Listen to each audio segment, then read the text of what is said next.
Kom ons val in eerbetoon voor hom neer. Kom ons buig. Kom ons kniel voor die Here ons God. Hy is ons skepper, ons herder en ons is sy kudde. Sy skape deur sy hand versorg. Amen. Geliefdes in ons Here Jesus Christus, op hierdie Sondag wil God met jou en my kom praat oor die feit dat hy wil hê dat ons in elke area van ons lewe sal saai. Maar ook dat ons daardeur moet leer om ons eie gedagtes te laat vaar. En God sê dat ons as mense dink soms dat dit gaan net oor die beloftes van God in sy woord. Die beloftes wat ek en jy van God ontvang het. Of dit gaan net oor die oes, of dit gaan net oor die saad. Maar die waarheid is, dit gaan oor die hele siklus. Dis 'n proses. Want ons mag nooit vergeet dat alles is 'n proses nie. 'n Siklus, en daarom moet ons seker maak dat ons nie net in een area van ons lewe saai nie, maar dat ons oral saai. En ook nie net nou en dan nie, maar elke dag. Ja, kom ons begin nou deur die woord van God oop te maak, daar by Levitikus 26. Levitikus 26, en dan begin ons lees vanaf vers 1. Julle mag vir julle geen gode maak nie. Julle mag geen beelde of klippilare oprig nie. Julle mag in julle land geen klippe met afbeeldings hê, wat deur julle vereer word nie. Ek, die Here, is julle God. Julle moet my sabbate vier, en eerbied hê vir my heiligdom. Ek is die Here. Kom ons lees eers net tot hier. Nou geliefdes, hier word gepraat van idols. Maar hierdie dinge is nie alleen net idols nie, daar is soveel meer idols as wat hiervan gepraat word in die woord. Idols kan baie dinge wees, dit kan jou selfoon wees, dit kan die TV wees, dit kan ander mense wees wat jy idols van maak, wanneer jy hulle navolg in plaas van om vir God na te volg. En dit is hoekom ons so dikwels in die moeilikheid beland, omdat ons so maklik as mense van enigiets idols maak. Nou kom ons lees net weer vers 2, daar staan, julle moet my sabbate vier en eerbied hê vir my heiligdom, ek is die Here. Geliefdes, sien jy hier dat God sê dit is belangrik dat ek en jy sal rus. Dat ons 'n dag sal afvat om te rus. En luister, God praat nie van 'n sabbatdag nie, hy praat van sy sabbate. Daar is meer as een, so dit maak nie saak watter dag jy kies nie, maar God sê, jy moet rus. Kom ons lees 'n bietjie verder, kom ons lees vers 3. Daar staan, as julle my voorskrifte nakom, my gebooie gehoorsaam en daarvolgens lewe. Kom ons stop net eers hier. Al wat ek en jy moet doen, geliefdes, is om God se standaarde te volg. En nou weet ons al dat God het baie standaarde, hy het spesifieke standaarde. Die woord van God is 'n standaard. So God sê, volg net my standaard. Kom ons lees vers 4 en 5. Sal ek vir julle reën gee op die regte tyd, sodat die lande oeste sal lewer, en die bome vrugte sal dra. Julle sal graan dors, tot dit weer tyd is om vrugte te oes. En julle sal vrugte oes, tot dit weer plantyd is. Julle sal oorgenoeg kos hê, en sonder sorge in julle land woon. Sjoe. Nou hier kan ons baie maklik sien, of duidelik sien althans hoe dit oorvleuel, dit wat God ons mee wil bless. Wat beteken dat daar is 'n siklus, want dit oorvleuel mekaar al die tyd. Nou kom ons lees nou verder, vers 6 tot en met vers 10.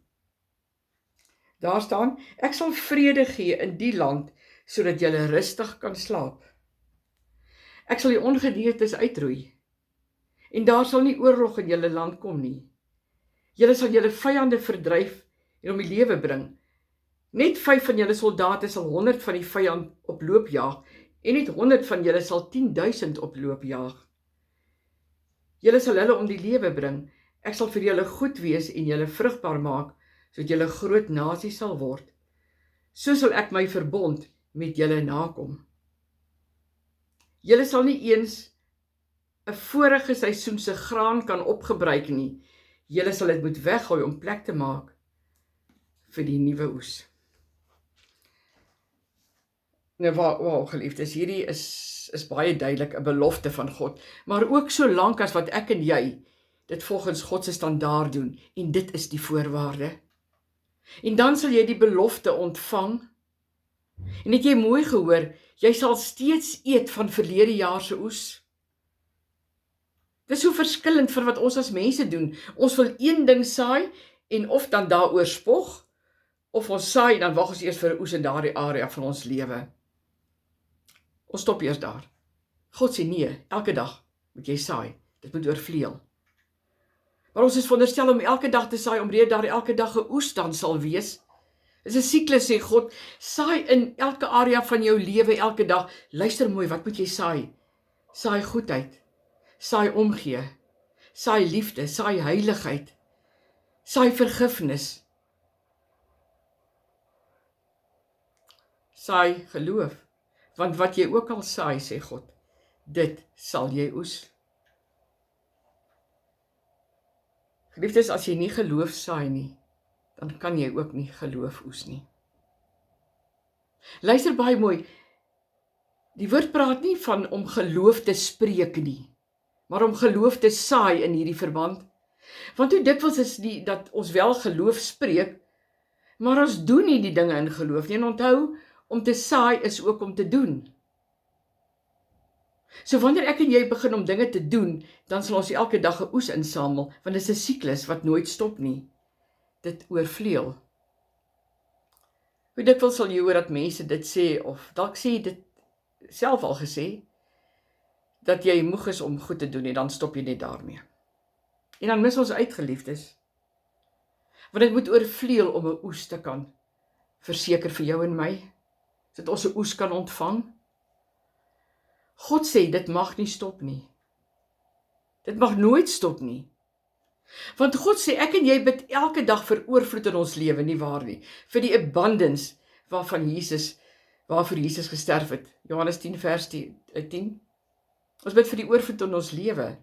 En daarom moet ons seker maak dat dit wat ons saai ook nooit stop nie. Dat dit kan oorvleuel, sodat daar oorvloed kan wees. Want geliefdes, daar is altyd voorwaardes aan beloftes.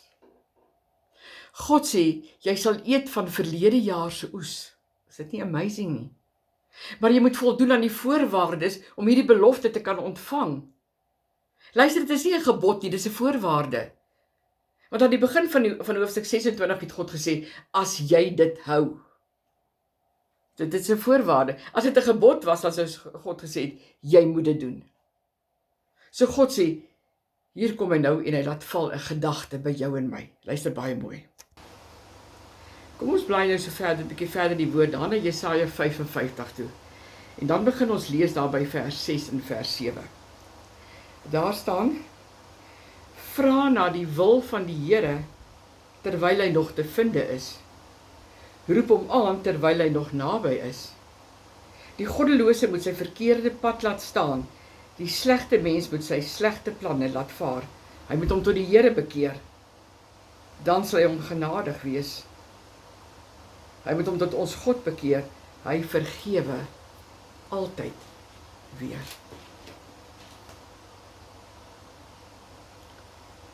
Liefdes, die Amplified sê, let the wicked forsake his ways.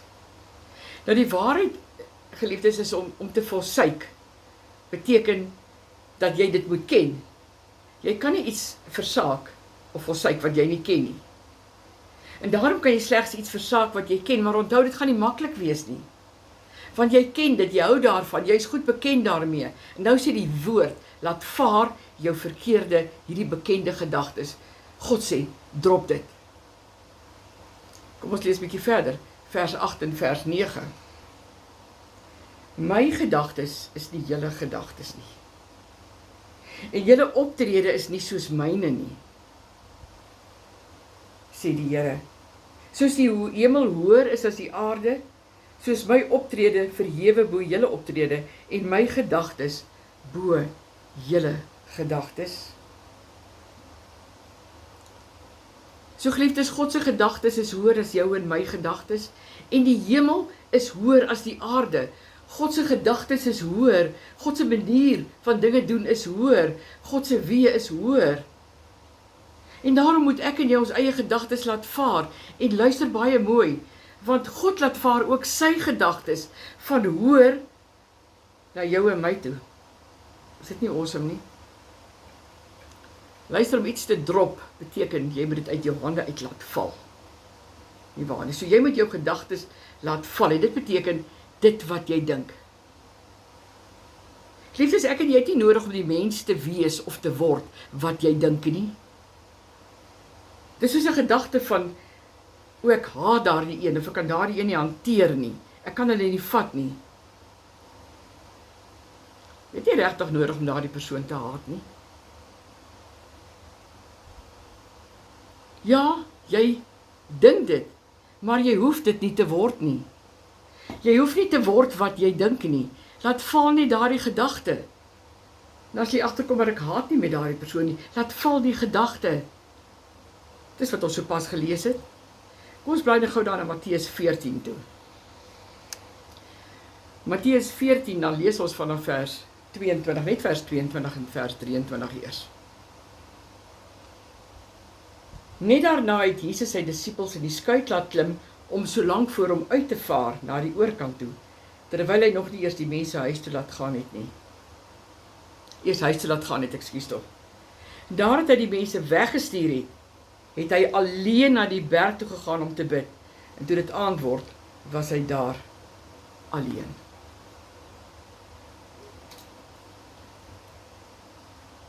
Geliefdes, eintlik begin Jesaja 55 vers 6 al, waar hy sê, soek die Here terwyl hy nog te vinde is. En hier in Matteus 14, toe Jesus alleen was, wat het hy gedoen? Hy het sy Vader gesoek. En daarom het hy die disippels in die skuit ingestuur en aan die oorkant toe oor te vaar. So hy het sy eie gedagtes laat vaar wat hy wil doen, en hy het sy Vader se aangesig gesoek. Ons weet daar het storm op die see opgekom as ons verder sou lees.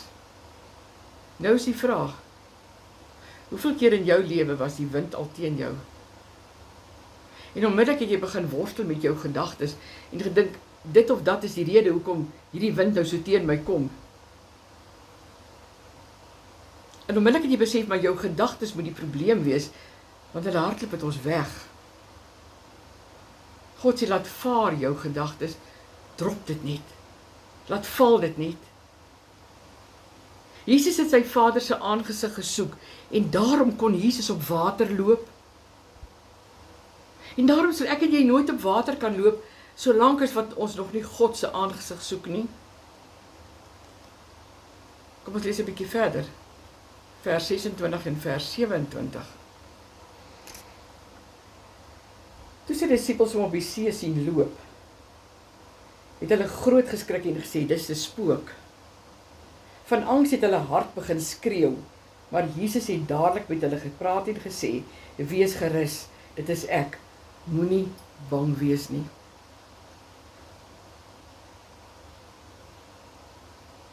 Weer geliefdes, sien ons hoe Jesus se gedagte laat vaar het.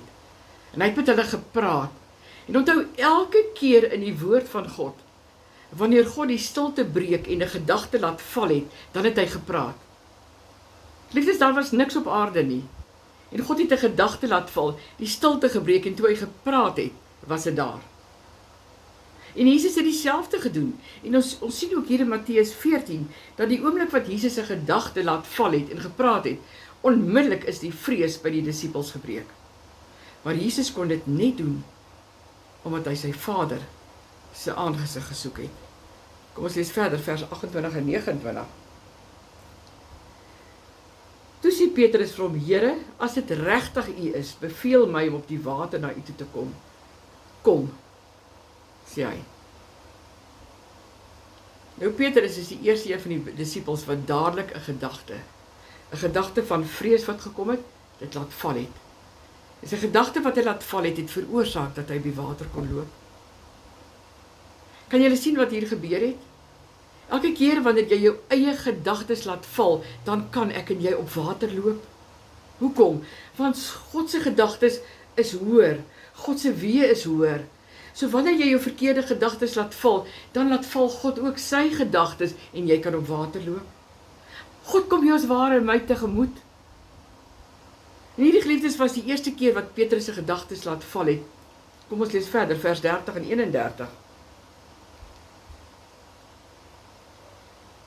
Dadelik het Jesus sy hand,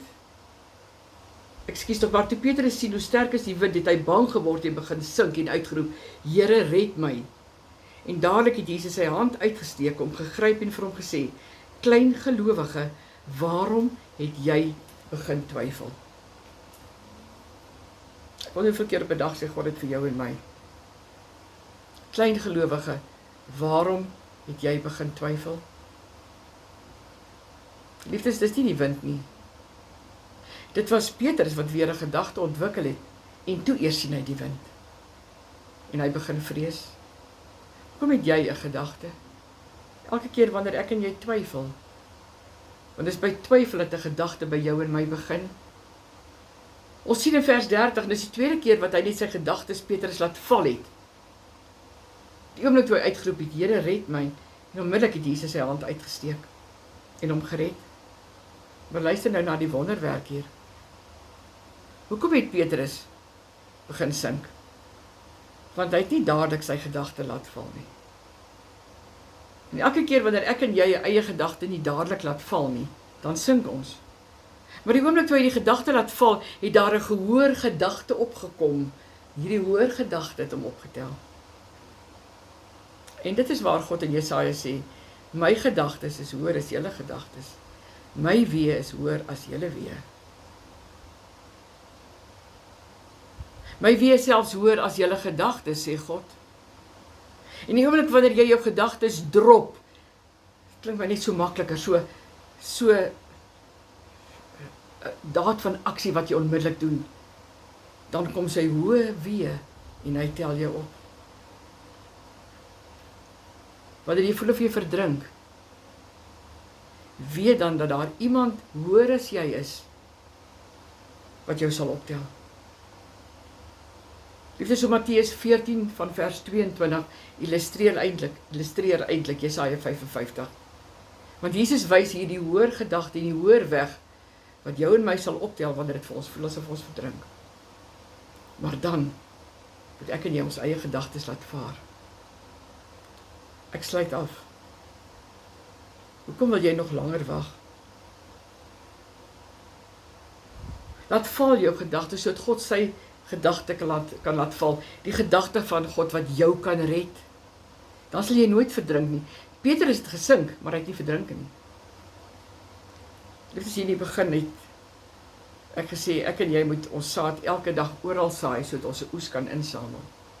Saai hoop, saai liefde, saai geluk, saai omgee, saai vergifnis, saai geloof, saai blymoedigheid, saai vertroosting, saai deernis, alles elke dag, sonder om moeg te word. Want sodoende ontvang jy ook elke dag 'n oes. Want hierdie saaiproses is 'n siklus wat oorvleuel en dit stroop jou sodoende van jou eie negatiewe gedagtes. Negatiewe gedagtes wat jou en my beroof van 'n oes, maar ook van die vermoë om elke negatiewe gedagte te drop. Sodat God, wanneer hy dan sy gedagte wat hoër as jounes kan laat val, kan spreek en ek en jy word gered. Amen. Ontvang nou die seën van die Here ook op hierdie Sondag, nie uit my mond uit nie, maar uit God se troonkamer vir jou. Die Here wil jou seën en jou beskerm. Die Here wil tot jou redding verskyn en jou genadig wees. Die Here wil jou gebede verhoor. En dan jou vrede, liefde, geluk, gesondheid, voorspoed, sukses Alles wat goed is, wil God jou skenk. Dan moet jy jou eie negatiewe gedagtes laat val. En elke dag, sonder om moeg te word, dit saai, wat vir jou 'n oes kan inbring. 'n Oes wat ewigheidswaarde het. Die Here seën julle. Amen.